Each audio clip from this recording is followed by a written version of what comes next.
Hello, and welcome to Transformation by Truth podcast, where the called become the chosen, and those who have been dedicated to serve the Most High receive the truth, the whole truth, and nothing but the truth, as we progress our quest for holiness, perfection, and everlasting life. My name is D.L. Anderson. I'll be your tour guide. Let's get started with today's lesson.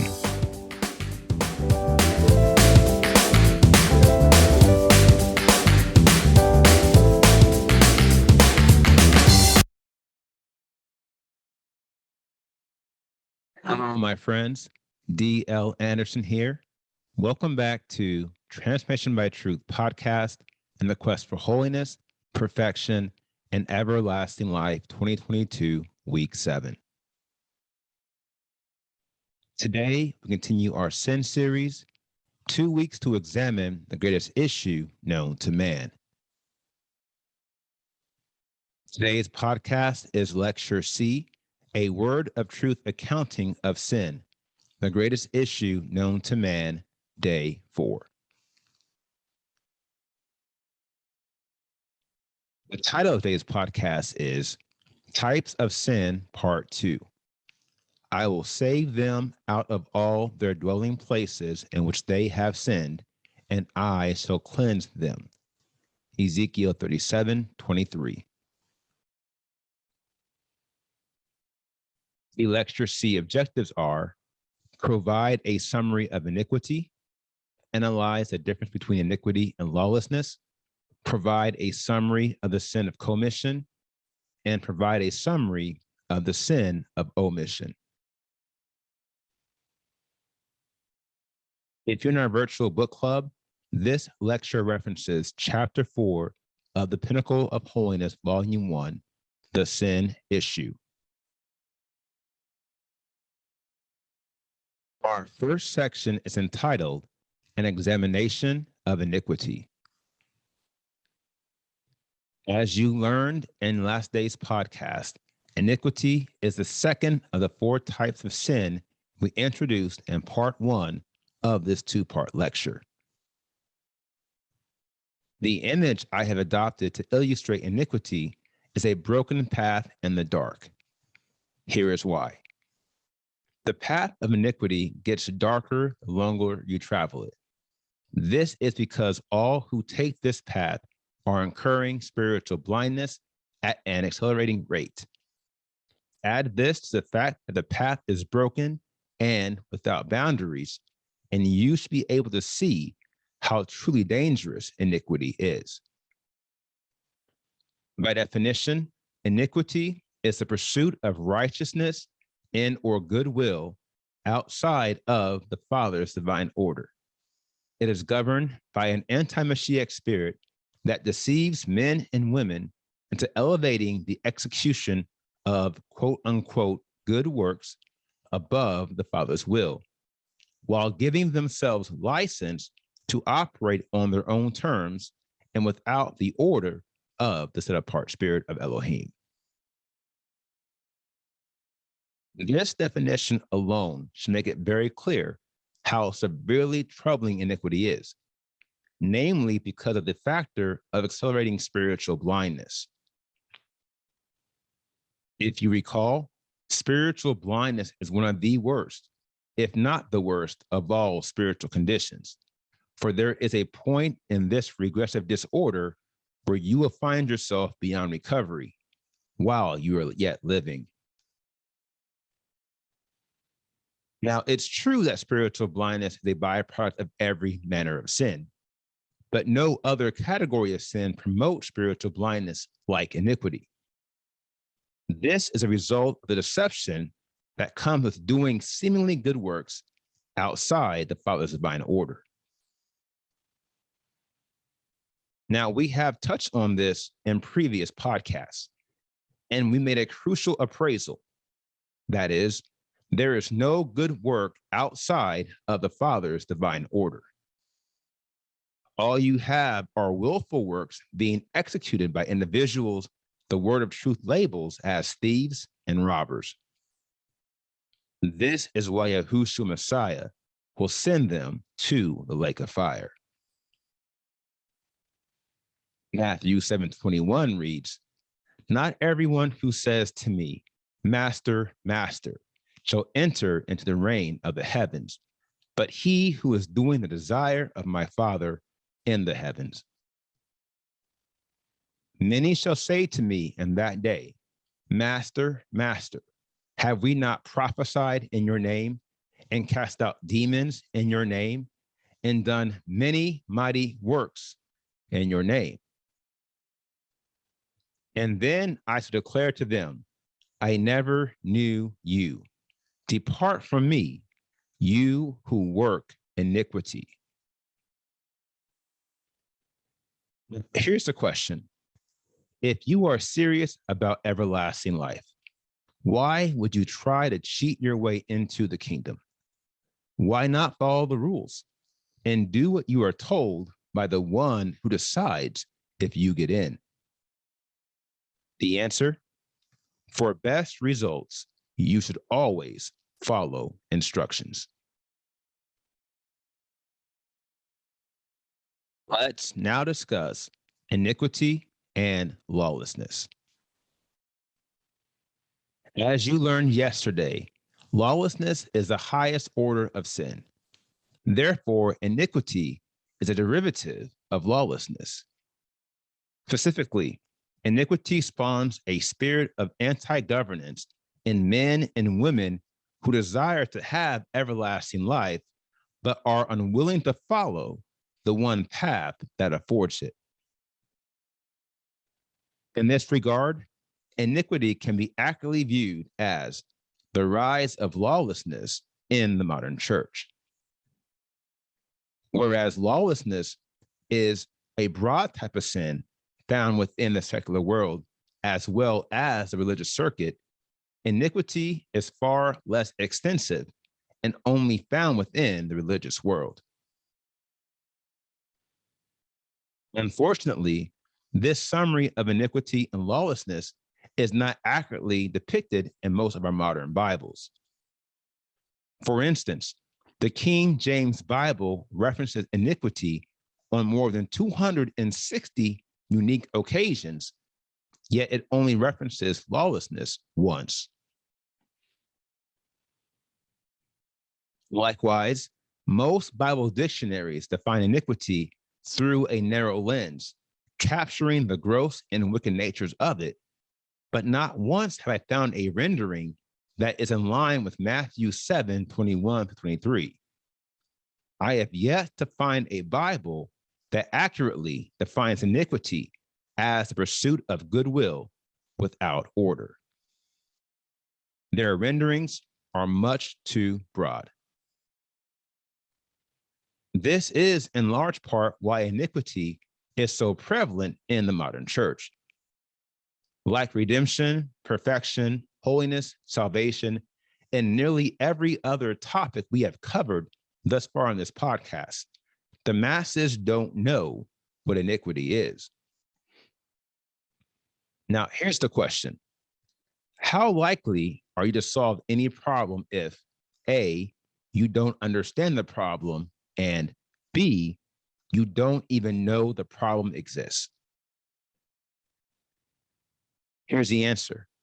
Not very likely at all, for you would have no place to start. And this is why understanding sin is so vital in your quest for holiness. As we have proven, it's impossible to inherit everlasting life with sin. You must understand what sin is. This is where you start. This is how you begin to address it. In the case of iniquity and lawlessness, there is clearly much more I could say and would like to say, but for the sake of this lecture and time, I must continue. Yet, for those who have questions, please take me up on today's assignment. I will share with you at the end. Let's now discuss the sin of commission. In my estimation, the sin of commission is the most obvious manner of sin. That is to say, when men and women classify themselves as sinners, they are referring to the sins they willfully commit, the act of doing something they know is wrong. By definition, the sin of commission is the willful transgression of the Father's will per your awareness. In these situations, you understand the Father's will, yet you consciously choose to take a course of action that is directly opposed to what has been revealed to you, to walk contrary to what you know is right.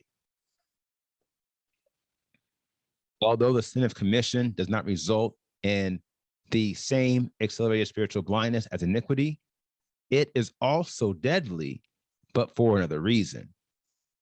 That is, individuals who are plagued by this type of sin develop strongholds, for they are always repeat offenders. Here's the question. Why do those committing sin become repeat offenders? The answer, because the consequences are not always immediate, neither are they easy to comprehend. Ecclesiastes 8:11 reads, because the sentence against an evil work is not executed speedily, therefore the heart of the sons of men is fully set in them to do evil. This verse speaks to man's predilection to this manner of sin and the ensuing strongholds that are formed because the judgments of sin are not executed immediately. Yet this is more dangerous than some might think, for judgment always comes unexpectedly to those who are enslaved to sins of commission. Trust me, the day of reckoning is not only the day of judgment which precedes eternity. The day of reckoning is the moment Elohim calls you by your name, because now, my friend, it is your time to die. The question is, will you be ready?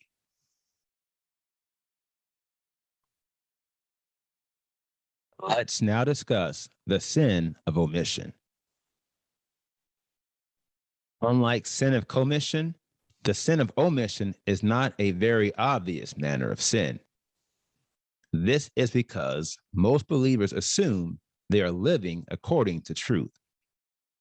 Thus, they also assume they are doing everything required for them to have everlasting life. If they were in the truth, this would be accurate, but there is only one truth. And everyone who is not living in accordance with this one truth is living a life filled with sins of omission. Here we have another testimony to the infinite value of truth. By definition, the sin of omission represents your failure to conform to the Father's will. It begins with your initial rejection of the Father's will, which is both conscious and deliberate, and it continues with frequent rejections stemming from the first. These are done in ignorance and without purpose, yet you are accountable for each one as they evolve from a plane of consciousness. This rendering reveals the critical nature of sins of omission. That is, the source is lawlessness, i.e., even though your sins of omission typically correspond to fractions of the Father's will you are unaware of, your lack of awareness is an evolution of your prior decision to reject a fraction of the Father's will he revealed to you due to lawlessness. This is crucial to understand. For everyone, even those of us on the quest for holiness, are not doing everything in accordance with the Father's will. Trust me, there are many things the Father desires of all of us, but he knows we are not able to accomplish these matters in our current spiritual state. Therefore, this lack on our part, which is honest and beyond our control, should not be classified as sins of omission, for we are not omitting anything the Father desires from us in this season, and in accordance with our current allotment of gifts and talents. This is not the case for those who are in lawlessness, for the fractions they are omitting are matters the Father has called them to follow, for they are able, and the Father expects this of them. Yet they resist him for unfounded reasons, and every fraction of his will they fail to guard is to them a sin of omission, and they will pay dearly for each and every one. Now, here is the final word. The power of sin lies in its prevalence, and your victory over sin lies in your awareness. Now that you know the primary types of sin from which every sin evolves, I call you to be on your guard against all sin. Sin is your greatest enemy. Sin is your greatest threat. Sin is a source of every trouble, every issue, every sickness, every pain, every suffering, and every strife you will ever endure on this earth. Nevertheless, you have power over sin. You can defeat sin, and you must, for you will never complete this quest if you don't. You won't even make it through the first phase. And so I'm going to invest a great deal of time in the upcoming weeks, preparing you for your first major battle, your battle with sin.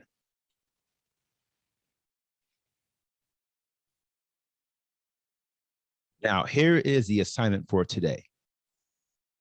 Take some time to meditate on the key points on this lesson. And if you have any questions concerning any of the types of sin we have addressed, I want you to write them down. After you write them down, I want you to reach out to me and give me the opportunity to help you increase your understanding so you can increase your likelihood of success. Remember, sin is the greatest issue of all time. It has ruined the spiritual careers of millions who have come before us. My advice is simply this: don't let that be you. The stakes cannot be higher, and success is just a prayer away. Don't let that be you.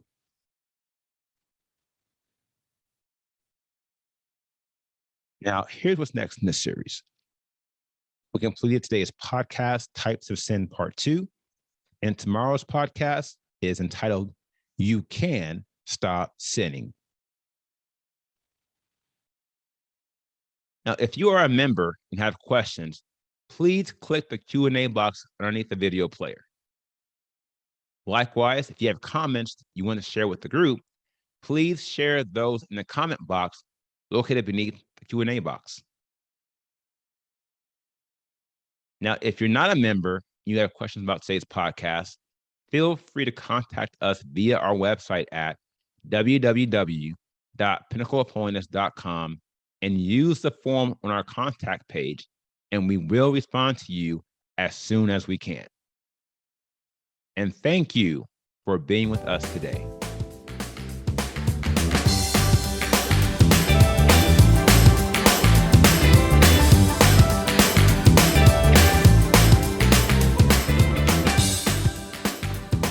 I hope you enjoyed today's podcast. Remember to tune in with us every Monday through Friday at 3 p.m. Eastern. And if you haven't already, visit us at www.pinnacleofholiness.com and make sure you sign up to join the quest for holiness, perfection, and everlasting life 2022.